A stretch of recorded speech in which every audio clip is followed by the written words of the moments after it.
सुयश charitable trust सुस्वागतम. सुयश charitable trust ध्येय उद्दिष्टे वनवासियों के कृषि विकास से आर्थिक संपन्नता. सरकार, समाज या सुयश से कोई वित्तीय सहायता लिए बिना न्यूनतम 3 वर्ष के अवधि में स्वावलंबी, स्वयंपूर्ण, स्वाभिमानी, सदाचारी, संपन्न वनवासी समाज का निर्माण. कृषि का नियोजन मार्च, अप्रैल, मई और जून, इन 4 माह में कृषि का नियोजन. हर ग्राम में एक ग्राम कार्यकर्ता तैयार करना, उसे प्रशिक्षित करना. ऐसे 10 गांव के 2 गुट बनाकर 2 गठनायक तैयार करना है. मार्च, वनवासी परिवार बाजार से यूरिया, डीएपी खाद लाते हैं. उन्हें समझा देना है कि ये खेती के लिए बहुत ही खतरनाक है. जमीन को दिन ब दिन बंजर बनाता जा रहा है. उसके बदले में कंपोस्ट या केचुआ खाद और जीवामृत का इस्तेमाल करने से खेती की उर्वरक क्षमता बढ़ जाती है. कंपोस्ट गड्ढा विधि. ऊंची जगह पर जहां पानी स्रोत पास हो, गड्ढे का आकार 10 फीट लंबा, 5 फीट चौड़ा, 3 फीट गहरा रखें. खोदने के बाद गड्ढे को गोबर से लीप दें. इसके बाद पोषक तत्वों को सोखने के लिए 10 से 12 सेंटीमीटर की सेंद्रीय पदार्थों की आधार परत बिछाएं. इस आधार परत पर 20 सेमी मोटी पहली परत गौशाला की बिछावन डालें. गोबर एवं गोबर से सना हुआ पुआल, गन्ने का छिलका, अन्य कचरा तथा पत्तियां बिछाएं. 50% गोबर एवं गोमूत्र का पानी सोखने की क्षमता का उपयोग हो सके. अब 100 किलोग्राम भुरभुरी मिट्टी में 3 किलोग्राम. इस मिश्रण की 2 से 3 सेंटीमीटर परत बिछाएं और पानी से गिला कर दे. इन परतों की पुनरावृत्ति जब तक करते रहें, तब तक गड्ढे की पूरी सामग्री अच्छी तरह से हिलाते हुए पलटे. ये खाद 3 माह में तैयार हो जाएगा. इसमें से 1.5 टन का कंपोस्ट खाद प्राप्त हो जाएगा. धीरे धीरे गड्ढों में भरा हुआ कचरा दबकर जमीन की सतह के बराबर आता जाता है.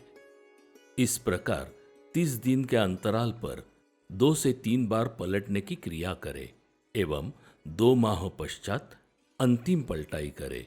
बाद में उसमें केचुआ छोड़ना है, 2 से 3 किलो. 3 माह उपरांत अच्छी पकी खाद तैयार हो जाती है. सभी परिवारों के पास वेल वर्गीय फसल के लिए 2 गुंठा का 20 मीटर बाय 10 मीटर का मंडप या डागला बनाना है. इस मंडप के बीच कंपोस्ट या केचुआ खाद का गड्ढा वेल वर्गीय की सब्जी के नीचे, मांडव के नीचे होना चाहिए, ताकि उस खाद में नमी बनी रहे, केचुआ खत्म या मर ना जाए. इसलिए वेल वर्गीय की सब्जी करना जरूरी है. उससे किसान को दोहरी फायदा हो जाएगा. वेल वर्गीय से उत्पन्न भी प्राप्त होगा और खेती के लिए खाद भी प्राप्त होगा. वेल वर्गीय मंडप के बीच में कंपोस्ट का गड्ढा. वेल वर्गीय मांडव. केचुआ खाद. केचुओं के शरीर से उत्सर्जित होने वाली काले रंग की विष्ठा को केचुआ खाद कहते हैं. खाद बनाने के लिए आइसेनिया फेटेडा और यूड्रिलस यूजिनी इस किस्म का चयन करें, क्योंकि इनकी खाने की क्षमता ज्यादा है और केचुओं की एक जोड़ी 3 महीनों के बाद 60 केचुओं का पैदास करते हैं. 10 बाय 3 बाय 2 फीट की टंकी बनाने के लिए पेड़ के नीचे या छांव वाली जगह का चयन करें. 45 दिन बाद खाद तैयार होता है. चाय के पत्ती जैसा रंग आता है. एक टंकी से 5 से 6 क्विंटल खाद मिलता है. खेत में फसलों के अनुसार खाद देने का प्रमाण 1 एकड़ को 1 से 2 टन खाद देना चाहिए. जीवामृत. देसी गाय, बैल, बछड़ा का गोबर 10 किलो, गोमूत्र 10 लीटर पुराना, काला गुड़ 2 किलो, किसी भी दाल का आटा 2 किलो और बांध के ऊपर की मिट्टी 1 किलो. 200 लीटर पानी में मिलाकर 7 दिन रख देना। 1 एकड़ फसल को 200 लीटर जीवामृत लगता है। इसी मिश्रण को दिन में 3 बार घोलकर घुमा देना। 1 एकड़ फसल को 8वें दिन पानी के साथ मिलाकर देना। सब्जी को पूरे काल में 4 बार देना है। जीवामृत खाद के 1 ग्राम में करोड़ से ज्यादा जीवाणु रहते हैं और यही जीवाणु फसल को अन्न द्रव्य उपलब्ध करवा देते हैं और जैविक कर्ब की मात्रा बढ़ाते हैं। विशेष उपक्रम कंद फसल। सभी कार्यकर्ता ने कंद के बीज अभी जमा करके रखने हैं। कंद, बेल वर्गीय, बांस, मुनगा आदि फसल करना जरूरी है। इससे किसान की आय में वृद्धि होगी और नगदी पैसा किसानों के पास प्राप्त हो जाएगा। बारिश में आने वाले कंद ये आमदनी का अच्छा साधन है। शहरों में हम हल्दी, अदरक, सुरण, अरवी, रतालू जैसे कुछ कंद ही जानते हैं, लेकिन वनवासी क्षेत्र में अलग अलग प्रकार के कंद पाए जाते हैं। ऐसे गुणवत्ता वाले कंद वनवासियों के लिए वरदान हो सकते हैं। कंद वर्गीय फसल के प्रकार: कणगर, रतालू कंद, कारंद, शक्करकंद, अरवी, कारंद, हल्दी कंद। कंद वर्गीय फसल की लागत कैसे करें? कंद फसल लागत अंतर हेक्टर बीज, अवधि माह, उत्पन्न टन प्रति हेक्टर। कंद फसल हल्दी, अदरक, अरवी, रताड़ू कंद जैसे ज्यादा आमदनी देने वाले फसल की लागत कर सकते हैं।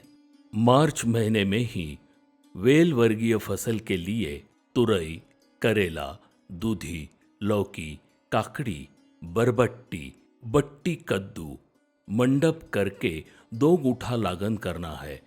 जिनके पास पानी ज्यादा है उन किसानों ने सब्जी भी करनी है ताकि इस 3 माह में हाथ में पैसा आ जाएगा। बेल वर्गीय सब्जी की पूर्व तैयारी।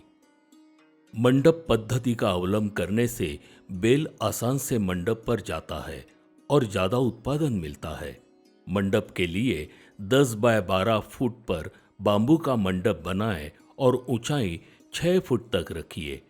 छत पर बांस सीधे आड़े डालकर जालीदार बनाएं। बीज बोते समय 3 फुट बाय 6 फुट के अंतर पर डालिए। इसके लिए इस अंतर पर आधा फुट का गड्ढा करके आधा किलो कंपोस्ट और केचुआ खाद डालिए। हर गड्ढे में 2 बीज लगाना है। 20 या 25 दिन के बाद बेल मंडप की दिशा में ऊपर जाएगा। इस समय आधार देना जरूरी है। लौकी, करेला, खरी इनके लिए उष्ण और सूखा मौसम अनुकूल रहता है। इस मौसम में उत्पादन ज्यादा मिलता है। करेला लागत। जमीन। करेला ये फसल सब प्रकार के जमीन में आती है। हवामान। करेला उष्ण हवामान में अच्छी तरह से आता है। किस्म: जौनपुरी, अर्का, हरिता, सफेद करेला, कोयम्बतूर लौक, महिको व्हाइट लौक। बीज: 5 गुंठों के लिए 60 ग्राम बीज की आवश्यकता रहती है। मौसम: करेले की खेती मार्च करें तो मई जून तक बाजार में आती है। इस समय ज्यादा दाम मिल के उत्पन्न भी ज्यादा मिलता है। कटाई: बीज बोने के बाद 55 से 60 दिन के बाद कटाई होती है। उत्पादन: 2 गुंठे में 2.5 से 3.5 क्विंटल उपज मिलती है। लौकी लागत। जमीन। लौकी ये फसल सब प्रकार के जमीन में आती है। हवामान: करेला उष्ण हवामान में अच्छी तरह से आता है। किस्म: पूसा समर, सम्राट, अर्का बहार, वरद, महिको व्हाइट लौक। बीज: 5 गुंठों के लिए 60 ग्राम बीज की आवश्यकता रहती है। बुआई अंतर: लाइन में 2 मीटर अंतर और 2 बेल में 1 मीटर अंतर रखना है। मौसम: लौकी की खेती मार्च में करें तो मई जून तक में बाजार में आती है। इस समय ज्यादा दाम मिलके उत्पन्न भी ज्यादा मिलता है। कटाई: बीज बोने के बाद 60 दिन के बाद कटाई होती है। उत्पादन 2 गुंठे में 3 से 4 क्विंटल उपज मिलती है। इस वर्ष में मिलेट, मोटा अनाज या भरड़ धान्य, कुटकी, कोदो, पादे, बाजरा, वरई, राला, राजगिरा, बट्टी, बूंदी शामा की लागत 10 से 15 गुंठे करने के लिए बोलना है। मिलेट ये तीनों हंगाम में होने वाली फसल है। इसे पानी भी कम लगता है। ये फसल 120 दिन की है और पानी भी कम लगता है, इसलिए सभी परिवार के पास मिलेट्स की लागत करनी है। चयन किए हुए गांव में कितने बचत गट हैं, उसकी जानकारी लेना है। साथ में और नए बचत गुट की स्थापना करनी है। बचत गुट के माध्यम से बीज खरीदी करना है और ग्राम में प्रक्रिया उद्योग का नियोजन करना है। अप्रैल मई में फल पौधे के लिए नर्सरी तैयार करनी है और फल पौधे लागत के लिए गड्ढा तैयार करना है। पुराने फल पौधे हैं उसकी गिनती करने के साथ में नए फल पौधे कौन से लगाने वाले हैं वो जानकारी भी देनी है। फल पौधे लगाने के लिए अप्रैल के माह में गड्ढे खोदना है। साथ में फल पौधों की नर्सरी बनानी है। जैविक कुंपण बागर के लिए इस माह में तैयारी करनी है और पहली बारिश में ही जून के शुरुआत में खेत के बॉर्डर जैविक कुंपण बागर करना है। बागड़ के लिए पौधों के नाम सहतूत, सिराली, रतनजोत, मेहंदी, धुंवर, बारमासी, करौंदी, गिरिपुष्प, साबर, चिल्लार, साबर, सागर गोटा आदि। अप्रैल के माह में मिट्टी की जांच करना चाहिए। जैविक कार्बन कितना है वो देखना चाहिए। मिट्टी के साथ साथ कंपोस्ट या केचुआ खाद का भी जांच करके कार्बन कितना है ये देखना चाहिए। आप सभी को मिट्टी परीक्षण के लिए किट दिया है, उसका उपयोग भी करना है और मिट्टी परीक्षण का क्या रिजल्ट आया है इसकी जानकारी लेकर आना है। पीएच मीटर भी सभी कार्यक्षेत्र में दिए जाएंगे। मिट्टी का नमूना फसल निकालने के बाद 30 सेंटीमीटर तक नीचे लेना है। आपको एक दल, तिलहन, दहलन फसल के क्षेत्र की मिट्टी परीक्षण हो तो 15 सेंटीमीटर नीचे की मिट्टी निकालकर परीक्षण करना चाहिए। इसलिए खेत के सभी बाजू का वी आकार का गड्ढा लेकर मिट्टी निकालना है। ये मिट्टी इकट्ठा तथा मिश्रण करके इसका चौथाई भाग निकालकर इसमें से आधा किलो मिट्टी का सैंपल परीक्षण के लिए देना है। मिट्टी का नमूना निकालने के बाद थैली में रखकर थैली पर खेत का सर्वे तथा गुटका नंबर, किसान का नाम और पता, पहले वाली फसल का नाम लिखना भी जरूरी है। सामू परीक्षण, सामू मूल्य पीएच वर्गीकरण। सामू 6.5 से 7 रहने से जमीन में रहने वाले स्फुरद और पालाश उपलब्ध होता है। सभी फसल का उत्पादन अच्छा आता है। जल नियोजन, जल संधारण या जल नियोजन के लिए सुयश संस्था ने बंबू फली के माध्यम से पानी रोकने की व्यवस्था का आयोजन करना, इसलिए अप्रैल की मई के माह में कहाँ पानी रुक सकता है वो जगह निश्चित करके नवंबर दिसंबर के माह में उस जगह पर बंबू फली लगा देना चाहिए और कितना पानी किस तरह से संचित हो सकता है इसकी जानकारी पुणे ऑफिस में देनी है। जल नियोजन के लिए बांस की ताटी आधे चांद के आकार की बनाकर रखना। सुधारित बीज का चयन, 2 एकड़ धान के लिए 30 किलो बीज की जरूरत होती है। धान का नया बीज प्रति किलो 80 रुपए का है तो 2400 रुपए का कुल बीज होता है। हमें सिर्फ 25 या 30% नया बीज खरीदी करना है, यानी हर बरस सिर्फ 600 से 800 रुपए तक नया बीज खरीदी करना है। बाजार से बीज खरीदे तो उसकी रसीद लेना चाहिए और बैग के साथ जो पर्ची आती है उसे संभाल कर रखना चाहिए। सब्जी और कपास का बीज हर साल नया लेना है। नए बीज के साथ पुराने बीज पर प्रक्रिया करने से उस बीज से भी उत्पादन में बढ़ोतरी आती है। फसल में से अच्छा बीज निकालकर उस पर बीज प्रक्रिया करके 3 साल तक बीज का उपयोग कर सकते हैं।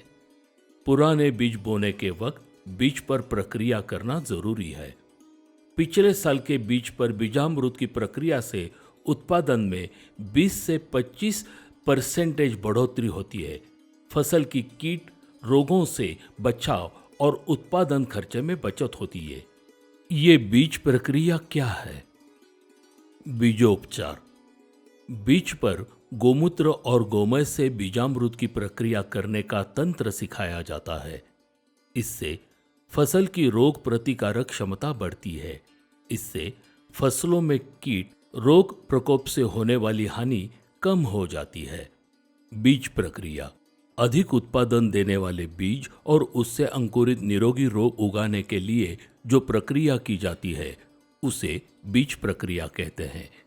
इससे शुरू से ही समय में अंकुरित बीज कीट रोगों से बचाव होता है। बीजामृत प्रक्रिया। 1 किलो देशी गाय का गोबर, 1 लीटर गोमूत्र, 200 मिलीलीटर दूध और 200 ग्राम चूना 1 लीटर पानी में रात भर भिगोए। सुबह यही द्रावण इकट्ठा करके घोल करे। बाद में बारदान पर बीज फैलाकर यही द्रावण हल्के हल्के लगाकर बीज छाया में सुखाकर ही लागत करे। ऐसी प्रक्रिया एक दल या द्विदल बीज पर करे। धान के लिए नमक वाली प्रक्रिया। सिर्फ धान के लिए 10 लीटर पानी में 300 ग्राम नमक मिलाकर उसका द्रावण तैयार करना है। धान का बीज उसी द्रावण में 5 मिनट तक डुबाकर रखे। बाद में निकालकर छांव में सुखाकर बुवाई करे। बीजामृत।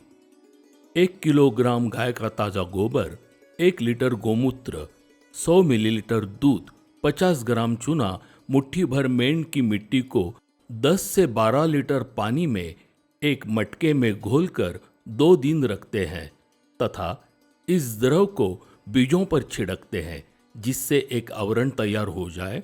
उपचारित बीज को छायादार स्थान पर सुखाएं। बीजामृत का उपयोग नर्सरी पौधों के जड़ों को उपचारित करने में भी किया जाता है। ध्यान रहे, बीजामृत का उपयोग जिस दिन बोनी करना हो उसी दिन करें। मई माह के आखिरी सप्ताह में बीज की जांच परीक्षण करना। पुराने बीज के लिए बीज परीक्षण जांच करनी है और जब बुवाई करनी है तब 1 दिन पहले बीजामृत की प्रक्रिया करनी है। बचत गुट में कितनी राशि की बचत हुई है ये जानकारी लेना। बिना बीज प्रक्रिया से लागत। बीज प्रक्रिया करके लागत। बिक्री व्यवस्था।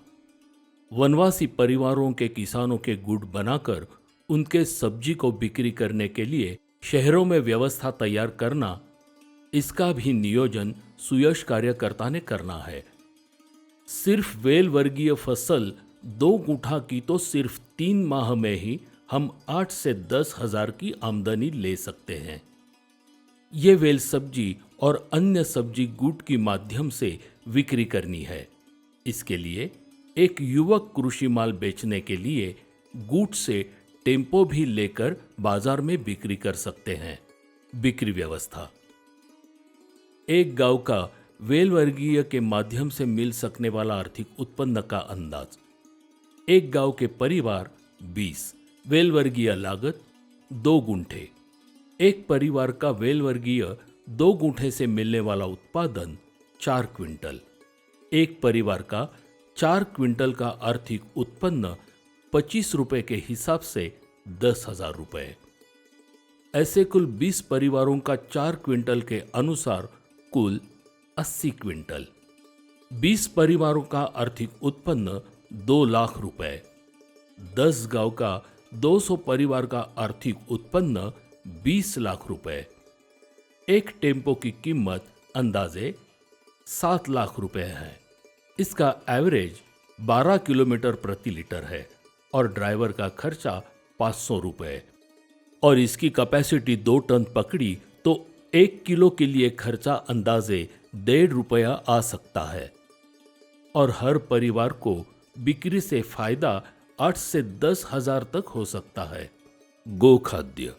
वनवासी परिवारों के गायों को चराने के लिए बाहर छोड़ने की आवश्यकता नहीं है। गाय को जब बाहर छोड़ते हैं तो किसी की खेत की नुकसान कर सकती है या वन्य प्राणी उसका नुकसान कर सकते हैं। इसलिए अपने घर के आजू बाजू में ही उसे बांधकर उसे नेपियर जैसी घास की लागत करके तैयार कर सकते हैं। जून माह के पहले सप्ताह में बचत गुट के माध्यम से बीज खरीदी करना, बचत गुट के महिलाओं में से महिला कार्यकर्ता तैयार करना और उन्हें सुयश के सारे उपक्रम की जानकारी दे देना। बीज प्रक्रिया, बीजामृत बनाने का प्रशिक्षण किसानों को देना, ग्राम कार्यकर्ताओं को देना। बीज जांच, परीक्षण सुयश कार्यकर्ता ने स्वयं करना है। फसल पर आने वाली कीट। जून, इस कीट को नियंत्रित करने के लिए उपाय। जैविक कीट नियंत्रक, दशपर्णी, नीम अर्क आदि। इस वर्ष में खरीफ और रबी का अच्छी तरह से 20 गांव के किसानों को मिलजुल कर उनके उत्पादन में बढ़ोतरी प्राप्त करना ये उद्देश्य है। जीवामृत खाद के 1 ग्राम में करोड़ से ज्यादा जीवाणु रहते हैं और यही जीवाणु फसल को अन्न द्रव्य उपलब्ध करवा देते हैं, जैविक कर्ब की मात्रा बढ़ाते हैं। दशपर्णी अर्क, जिस पेड़ के पत्ते बकरी खाती नहीं, ऐसे कौन से भी 10 पेड़ के पत्ते लेकर दशपर्णी अर्क बनता है। निर्गुड़ी, टंटनी, गुड़वेल, एरंडी, सीताफल, पपीता, रुई, करंज, नीम, धतूरा, ऐसे 10 पेड़ के पत्ते हर प्रकार के 2 किलो की मात्रा में लेकर उनका रस निकालना।